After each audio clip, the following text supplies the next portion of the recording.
Hello everyone, সবাই কেমন আছেন? আশা করি সবাই ভালো আছেন। আজকে আমরা যাচ্ছি এক জায়গায় যা বাংলাদেশ এবং এশিয়ার মধ্যে বৃহত্তম একটি জনপ্রিয় জায়গা। যে জায়গায় বাংলাদেশের বিভিন্ন প্রান্ত থেকে অনেক মানুষ অনেক পরিশ্রম এবং অনেক কষ্ট করে এই জায়গায় ঘুরতে ও দেখতে আসে। আমরাও যাচ্ছি অনেক পরিশ্রম করে এই জায়গাটাকে দেখতে। রাস্তায় এত ভালো, যদি আপনারা কোনোদিন আসেন তাহলে ধুলা কি জিনিস বুঝতে পারবেন। আমরা ধুলা খেয়ে ধুলাকে ভেদ করে সামনের দিকে এগিয়ে যাচ্ছি। রওনা যেহেতু করে ফেলছি তাই পিছানোর আর সুযোগ নাই। তাই যেতে যেতে অনেকগুলো মহিষ দেখলাম রাস্তায়, দেখে অনেক ভালো লাগলো।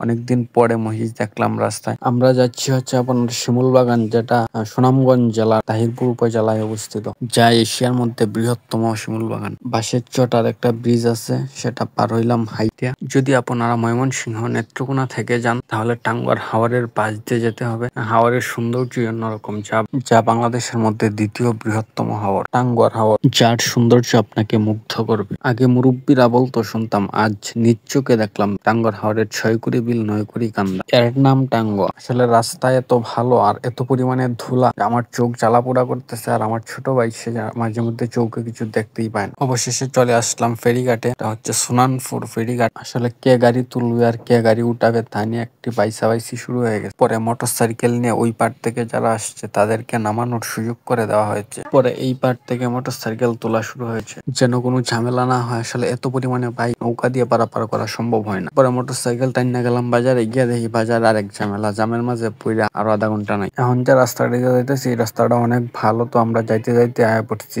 জাতুকাটা নদীর পারও। পরে গাড়ি থেকে নামলাম, নামে হাত মুখটি ধুইলাম, একটু ঘুরলাম, আশপাশটা দেখলাম। আসলে অনেক সুন্দর। একটু সময় বসে থাকার পর রওনা করলাম শিমুল বাগানের দিকে। আর একটু সময় পরে আমরা চলে যাবো শিমুল বাগান। আজকে রোদের তাপ বেশি, তাই গরমও বেশি, তাই এমন কিছু খাইতে হবে যেন শরীরটা ঠান্ডা হয় এবং খাবারটা ভেজাল মুক্ত হয়। বাগানের ভিতরে চাইলে শুধু মানুষ আর মানুষ, তা হোক মানুষ। আমরা আগে খায়া লই, খায়া শরীরটা ঠান্ডা করে লই, পরে আমরা শিমুল বাগানের ভিতরে ঢুকবাম। আমরা ছিলাম 6 জন, 6 জনে 6টা খিরা নিলাম, নিয়ে খাইলাম। পরে দেখলাম যে শরীরটা একটু ঠান্ডা হয়েছে। গেলাম টিকিট কাউন্টারের দিকে, গিয়া দেখি যে মানুষ টিকিট লইবার কোনো বাউনাই সিস্টেম করে লইলাম। 6টা টিকিট লইয়া বাইর হইলাম। বাইরে দেখি 6টা টিকিটের দাম নিছে 300 টাকা। আর আগে আমরা টিকিট লইতাম 20 টাকা করে। কিতা করবো, বেড়ানোর ব্যবসাটা তো ঠিক আছে, তখন লাগবো বেড়া নিয়ে ছাড়া আর কিতা করবো। যাই হোক, আমরাও যেহেতু আয়া পড়ছি শিমুল বাগান, ঘুরতাম কি তার করণ যাবো। আমরাও 300 টাকা দিয়ে 6টা টিকিট লই এলাম। লইয়া গেটের দিকে যাইতাছি, গিয়া দেখি সিরিয়াল ঢুকবার। কই টিকিট, কই টিকিট, কই টিকিট দেখাইলাম 6টা। পরে আমরা 6 জন গেলাম। ওমা, গিয়া দেখি কত মানুষ। মানুষের তো অভাব নাই, জিন্দাই চাই ইন্দাই খালি মানুষ, জিন্দাই চাই ইন্দাই মানুষ।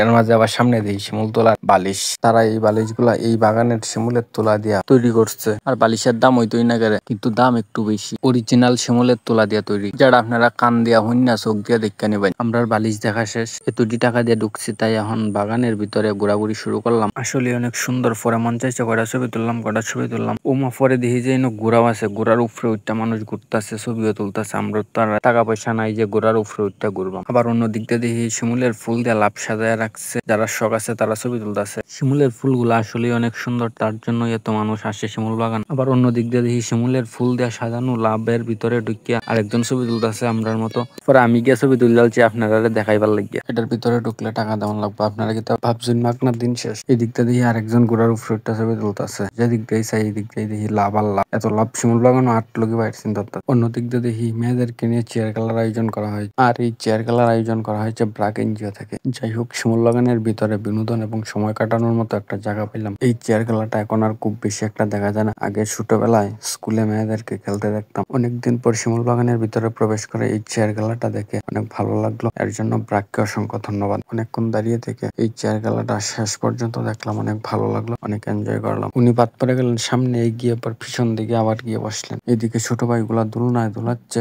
কি শান্তি, মনে হচ্ছে সব সুখ এখানে। শিমুল বাগানে গেলে আপনি যে কত কিছু দেখতে পারবেন। এদিক দিয়ে একজন দোলনায় দুলতেছে, বোঝা যাইতেছে উনি দোলনাটা কিনে নিচ্ছেন। বুঝা যাইতেছে ওনার মতো দোলনায় দোলার মতো আর কারো শখ নাই। ফুলার বাপ কি দেখছো, ট্যাংরার উপরে ট্যাংরা তুলিয়া দুলতেছে, মনে হইতেছে সেই সিরাজউদ্দৌলা। কি শান্তি। এমন সময় মির্জাফর এমন ধাক্কা দিছে, পয়রা গেল। রাজত্ব আর থাকলোই না, রাজত্ব লয়ে গেল অন্য কেউ। তারপরে উনি ট্যাংরার উপরে ট্যাংরা তুলিয়া দোলনায় দুলতেছে। শিমুল বাগানে শিমুলের ফুলগুলা এত সুন্দর লাগে। আর এই শিমুলের ফুলগুলা দেখলেও বোঝা যায় বসন্ত এসে গেছে। দেখতে যত সুন্দর দেখা যায়, তার চেয়ে বেশি সুন্দর দেখা যায় ছবি তুললে। বাংলাদেশের বিভিন্ন জায়গা থেকে আসছে শিমুল বাগান ঘুরতে। শিমুল বাগানের ভিতরে নাগরদোলাও আছে, যেটা কোনো কারণে আজ বন্ধ আছে। ভিডিওটা ভালো লাগলে লাইক, শেয়ার, কমেন্ট করবেন।